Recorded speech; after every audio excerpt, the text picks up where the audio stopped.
subscribe now and press the bell icon. Never miss an update.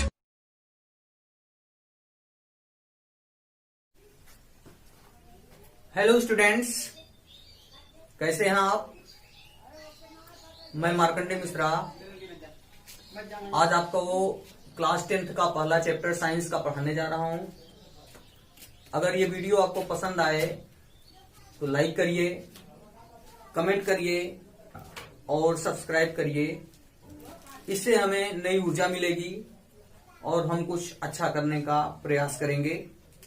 तो let's start the chapter. Class 10th का विज्ञान है, unit first. इस unit का नाम है रासायनिक अभिक्रियाएं, प्रकृति एवं व्यवहार।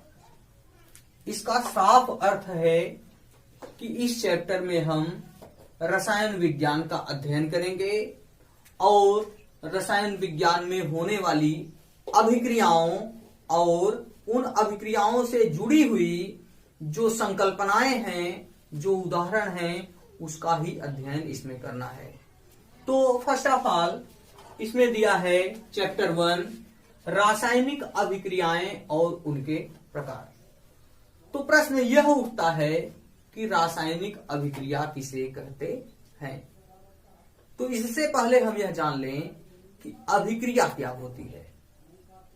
तो अभिक्रिया एक या एक से अधिक पदार्थ जब एक दूसरे से जुड़ते हैं, मिलते हैं और नए पदार्थों का निर्माण होता है तो उसे हम अभिक्रिया कहते हैं। इस प्रकार हम कह सकते हैं कि ऐसी क्रियाएं जिनमें पदार्थ के गुण, संरचना और संगठन में परिवर्तन हो जाता है उसे अभिक्रिया कहते हैं। अब हमें यह देखना है कि ये अभिक्रियाएं कितने प्रकार की होती हैं। तो रसायन विज्ञान में मुख्य रूप से दो प्रकार की अभिक्रियाएं दिखाई देती हैं, एक नाभिकीय अभिक्रिया और दूसरी रासायनिक अभिक्रिया। तो नाभिकीय अभिक्रियाएं जो सामान्य रूप से दृश्य नहीं होती हैं क्योंकि यह पदार्थ के नाभिक में होने वाली अभिक्रियाएं हैं, जबकि रासायनिक अभिक्रियाएं सामान्य अभिक्रियाएं होती हैं। इन्हें हम दैनिक जीवन में भी देख सकते हैं। तो अब हमें यहां यह डिस्कस करना होगा कि रासायनिक अभिक्रियाएं किन्हें कहते हैं और नाभिकीय अभिक्रियाएं क्या होती हैं। तो फर्स्ट ऑफ ऑल नाभिकीय अभिक्रियाएं ऐसी अभिक्रियाएं जिनमें परमाणुओं के नाभिक भाग लेते हैं और जिनमें परमाणु का स्वरूप बदल जाता है, अर्थात एक परमाणु दूसरे परमाणु के रूप में बदल जाता है, उसे नाभिकीय अभिक्रिया कहते हैं।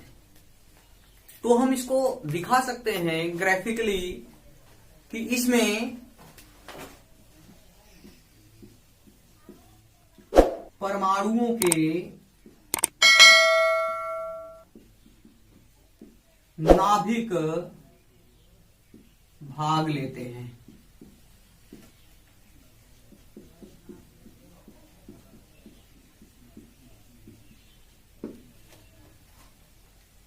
इसका मतलब यह है कि परमाणु एक रूप से दूसरे रूप में बदल जाता है, अर्थात एक तत्व से दूसरे तत्व का निर्माण हो जाता है।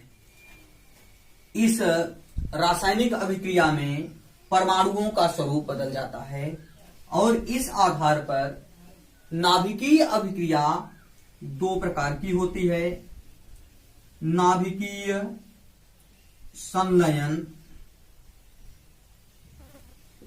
और नाभिकीय विखंडन।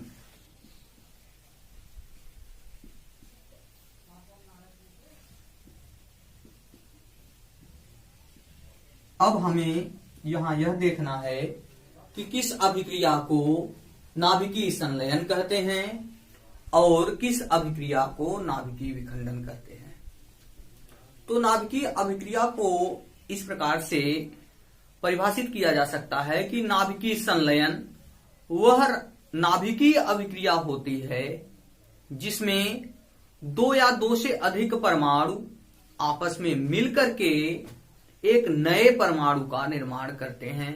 अर्थात दो परमाणु नाभिक या दो से अधिक परमाणु नाभिक आपस में संलयित होकर के एक नए परमाणु नाभिक का निर्माण जिस अभिक्रिया में करते हैं उसे नाभिकीय संलयन अभिक्रिया कहते हैं।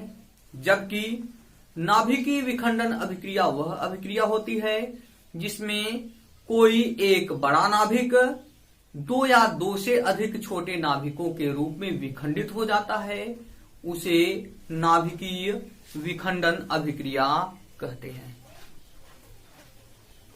नाभिकीय संलयन का उदाहरण है सूर्य पर होने वाली नाभिकीय अभिक्रिया। इस अभिक्रिया में हाइड्रोजन के दो नाभिक एक दूसरे से मिलते हैं और ड्यूटेरियम के एक नाभिक का निर्माण होता है। फिर इस ड्यूटेरियम के एक नाभिक से हाइड्रोजन का एक नाभिक फिर से संलयित होता है और ट्राइटियम का निर्माण होता है और फिर यह एक अस्थायी 2He3 होता है।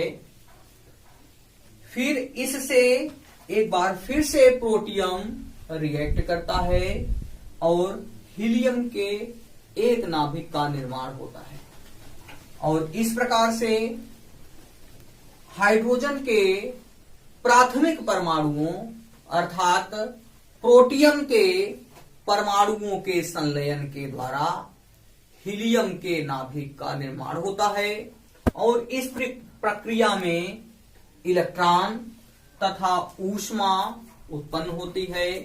यह वही ऊष्मा है जिसे हम सूर्य से ग्रहण करते हैं और इस प्रकार हम संक्षेप में कह सकते हैं कि सूर्य पृथ्वी पर ऊर्जा का एकमात्र स्रोत है और इस ऊर्जा का स्रोत या इस ऊर्जा का उद्गम नाभिकीय अभिक्रिया है और अधिक कहना चाहें तो यह कह सकते हैं कि नाभिकीय संलयन ही वह प्रक्रिया है जिसके द्वारा सूर्य पर अपार ऊर्जा उत्पन्न होती है और इस ऊर्जा का उपयोग हम अपने विभिन्न कार्यों में करते हैं। अब नाभिकीय विखंडन का उदाहरण, जैसा कि मैंने आपको बताया है कि ऐसी नाभिकीय अभिक्रिया जिसमें कोई एक बड़ा नाभिक दो या दो से अधिक नाभिकों में टूटता है और इसके फलस्वरूप ऊष्मा उत्पन्न होती है, उसे नाभिकीय विखंडन कहते हैं। तो उदाहरण के तौर पर यूरेनियम 92235 पर अल्फा कणों की बमबारी करवाने पर यह बेरियम 56141 और क्रिप्टॉन 3692 के रूप में टूट जाता है और इस प्रक्रिया में एक न्यूट्रॉन का निर्माण भी होता है तथा इस नाभिकीय विखंडन के फलस्वरूप ऊष्मा उत्पन्न होती है जिसका उपयोग हम अपने विभिन्न कार्यों में करते हैं। नेक्स्ट, रासायनिक अभिक्रिया मीन्स केमिकल रिएक्शन। इसको इस प्रकार से परिभाषित किया जा सकता है कि ऐसी अभिक्रिया जिसमें परमाणुओं के संयोजी कोष अर्थात सबसे बाहरी कोष में उपस्थित इलेक्ट्रॉन भाग लेते हैं और रासायनिक आबंधन की प्रक्रिया के फलस्वरूप नए यौगिकों का निर्माण होता है और जिसमें परमाणु की मूलभूत संरचना में कोई परिवर्तन नहीं होता है और रासायनिक आबंधन के द्वारा नए यौगिक बनते हैं और इन नए यौगिकों के गुणधर्म उन यौगिकों को बनाने वाले पदार्थों के गुणधर्मों से अलग होते हैं, उसे रासायनिक अभिक्रिया कहते हैं। इसके ढेर सारे एग्जाम्पल्स हमको अपने दैनिक जीवन में मिलते रहते हैं, मिल जाते हैं और इस प्रकार से हम रासायनिक अभिक्रिया को समझ लेते हैं। अब हम रासायनिक अभिक्रिया की परिभाषा देखते हैं। ऐसी अभिक्रिया जिसमें परमाणुओं के संयोजी कोशों में उपस्थित इलेक्ट्रॉन भाग लेते हैं और परमाणु या परमाणु समूहों के पुनर्विन्यास के द्वारा नए अणुओं का निर्माण होता है या नए यौगिकों का निर्माण होता है और इन यौगिकों के गुण मूलभूत पदार्थों के गुणों से अलग होते हैं, उसे रासायनिक अभिक्रिया कहते हैं। यहां एक चीज जानने की आवश्यकता और भी है कि मूलभूत पदार्थ क्या होते हैं। तो रसायन की भाषा में मूलभूत पदार्थों को अभिकारी पदार्थ या अभिकर्मक कहा जाता है। इन्हें निम्न रूप में परिभाषित किया जा सकता है कि ऐसे पदार्थ जो रासायनिक अभिक्रिया में भाग लेते हैं उन्हें अभिकारी पदार्थ या अभिक्रियाशील पदार्थ या अभिकर्मक कहते हैं और जो पदार्थ रासायनिक अभिक्रिया के फलस्वरूप बनते हैं उन्हें निर्माणकारी पदार्थ या उत्पाद कहा जाता है। रासायनिक अभिक्रिया में बनने वाला उत्पाद अभिकारी पदार्थों के गुणों से बिल्कुल भिन्न होता है। अब यहां यह जानने की आवश्यकता है कि रासायनिक अभिक्रिया हुई या नहीं हुई। अगर कोई क्रिया रासायनिक अभिक्रिया है तो इसकी पहचान हम कैसे कर सकते हैं। तो कुछ परिवर्तन हमको जो देखने को मिलते हैं उनके आधार पर ही हम यह तय कर लेते हैं कि कोई रासायनिक अभिक्रिया हुई है या नहीं हुई है। यदि अभिकारी पदार्थों के रंग में परिवर्तन होता है, यदि अभिकारी पदार्थों के संगठन में परिवर्तन होता है, यदि अभिकारी पदार्थों की भौतिक अवस्था में परिवर्तन होता है, यदि अभिकारी पदार्थों की क्रिया के फलस्वरूप ऊष्मा का अवशोषण या उत्सर्जन होता है, या यदि अभिकारी पदार्थों के अभिक्रिया के फलस्वरूप गंध में परिवर्तन होता है, या यदि अभिकारी पदार्थों की अभिक्रिया के फलस्वरूप कोई गैस निकलती है। यहां ऊष्मा की बात कर लें तो कभी कभी ऊष्मा के साथ साथ प्रकाश भी अगर उत्पन्न होता है, चमक उत्पन्न होती है, तब भी हम मान लेते हैं कि रासायनिक अभिक्रिया हुई है। तो इस प्रकार हम संक्षेप में कह सकते हैं कि यदि अभिकारी पदार्थों की अभिक्रिया के फलस्वरूप अभिकारी पदार्थों के रंगों में परिवर्तन हो जाता है, उनके संगठन में परिवर्तन हो जाता है, उनकी भौतिक अवस्थाएं बदल जाती हैं, ऊष्मा, प्रकाश या चमक उत्पन्न होती है, अभिकारी पदार्थों के गंध बदल जाते हैं और यदि कोई गैस निकलती है या कोई रेसिड्यू बनता है, अवक्षेप बनता है, तो हम कंफर्म हो जाते हैं कि रासायनिक अभिक्रिया हो रही है। अब हम अभिकारी पदार्थों और उत्पाद की परिभाषाएं देख लेते हैं। अभिकारक या अभिकारी पदार्थ ऐसे पदार्थ जो रासायनिक अभिक्रिया में भाग लेते हैं उन्हें अभिकारी पदार्थ कहते हैं। दूसरे शब्दों में हम कह सकते हैं कि ऐसे परमाणु जिनके बाह्यतम कोश में उपस्थित इलेक्ट्रॉन रासायनिक आबंधन की प्रक्रिया के द्वारा उत्पाद का निर्माण करते हैं, नए अणुओं का निर्माण करते हैं, नए यौगिकों का निर्माण करते हैं, उन्हें अभिकारक कहा जाता है। और नेक्स्ट डिफिनीशन, उत्पाद मीन्स निर्माणकारी पदार्थ, ऐसे पदार्थ जो रासायनिक अभिक्रिया के फलस्वरूप बनते हैं उन्हें उत्पाद कहा जाता है। एक एग्जाम्पल देखें, जैसे हाइड्रोजन और ऑक्सीजन गैसें एक दूसरे से संयोग करती हैं और जल का निर्माण होता है। इसको हम शॉर्ट में लिख सकते हैं 2H2 plus O2 reacts with each other and gives 2H2O। जैसा कि आप जानते हैं हाइड्रोजन और ऑक्सीजन दोनों गैसीय अवस्थाओं में होती हैं, जबकि जल की भौतिक अवस्था द्रव होती है।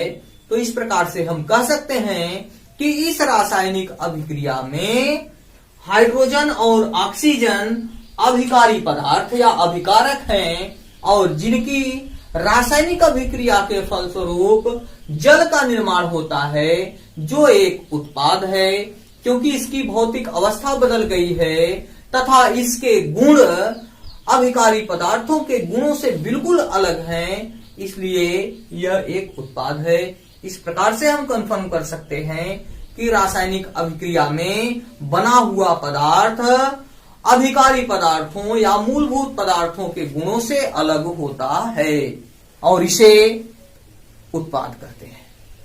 इस प्रकार से हम कंक्लूड कर सकते हैं कि रासायनिक अभिक्रिया में पदार्थ की संरचना, संगठन में परिवर्तन होता है, जिसके फलस्वरूप उसके गुण बदल जाते हैं, या अणु के संगठन संरचना में परिवर्तन होने के कारण नए पदार्थ का निर्माण होता है और उस पदार्थ के गुण अणु के या मूल अणु के गुणों से अलग होते हैं। जबकि अगर वास्तव में देखा जाए तो रासायनिक अभिक्रिया में परमाणु की संरचना में कोई परिवर्तन नहीं होता, लेकिन परमाणु की अभिक्रिया के फलस्वरूप बनने वाले अणुओं के संगठन, संरचना और गुण बदल जाते हैं और इस प्रकार से उत्पाद का निर्माण होता है।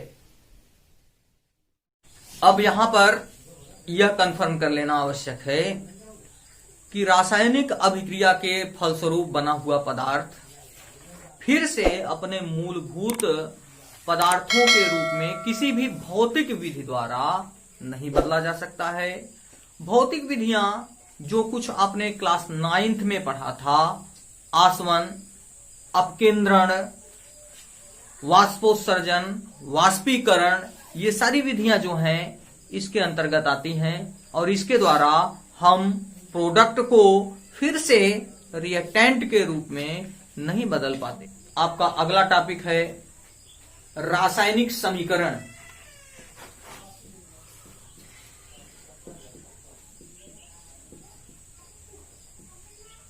जिसे केमिकल इक्वेशन भी कहते हैं।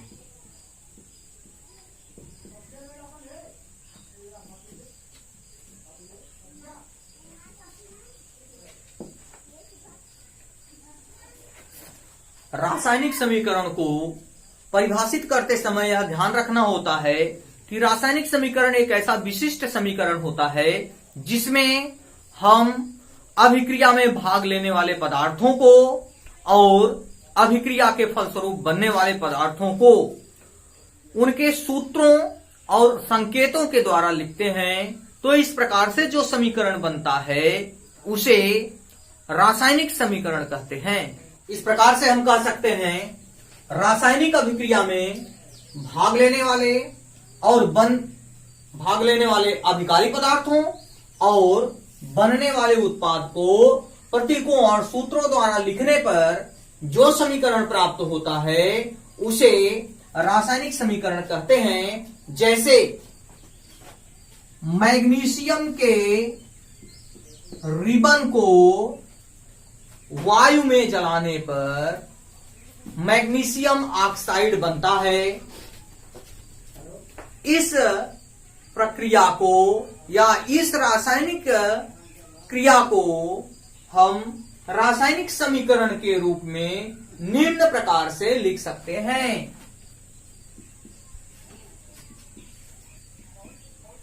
मैग्नीशियम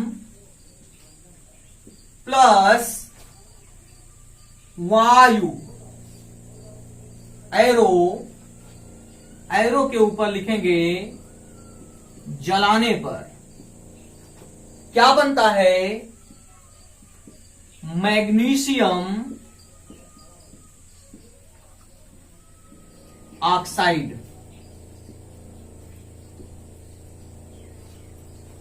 यह एक शब्द समीकरण है जिसमें हम दिखाते हैं कि मैग्नीशियम को वायु में जलाने पर मैग्नीशियम ऑक्साइड बनता है। अब हम यदि इस समीकरण को प्रतीकों और सूत्रों द्वारा लिखें तो हमको जो समीकरण प्राप्त होती है उसे रासायनिक समीकरण कहते हैं। यह एक अभिक्रिया की समीकरण है, इसे शब्द समीकरण या वर्ड इक्वेशन भी कहते हैं। और इस वर्ड इक्वेशन को हम रासायनिक समीकरण के रूप में लिखने के लिए इसमें भाग लेने वाले पदार्थों को रासायनिक सूत्रों और उनके प्रतीकों द्वारा लिखते हैं। जैसा कि हम सभी जानते हैं कि वायु में ऑक्सीजन पाई जाती है जो किसी पदार्थ को जलने के लिए परम आवश्यक होती है। इसलिए मैग्नीशियम को हम Mg के द्वारा और ऑक्सीजन को जब हम O2 के द्वारा प्रेजेंट करते हैं, दिखाते हैं, तो इनके फलस्वरूप मैग्नीशियम ऑक्साइड बनता है जिसे हम MgO कहते हैं। यह एक असंतुलित रासायनिक समीकरण है जिसे हम कंकाल समीकरण भी कहते हैं। और इस समीकरण का संतुलन करने के बाद जब हमें दोनों पक्षों में अर्थात अभिकारी पक्ष और उत्पाद के पक्षों में परमाणुओं की संख्याएं दोनों तरफ बराबर मिल जाती हैं, तो इस प्रकार से जो समीकरण हमें मिलता है उसे हम संतुलित रासायनिक समीकरण कहते हैं। जैसे इसी एग्जाम्पल को अगर हम देखें तो 2Mg प्लस O2 जलाने पर जब हम 2MgO लिख देते हैं तो यह कंफर्म हो जाता है कि यह एक संतुलित रासायनिक समीकरण है। इस आधार पर हम कह सकते हैं कि कोई रासायनिक समीकरण निम्नलिखित 3 प्रकार की होती है। एक शब्द समीकरण, दूसरी असंतुलित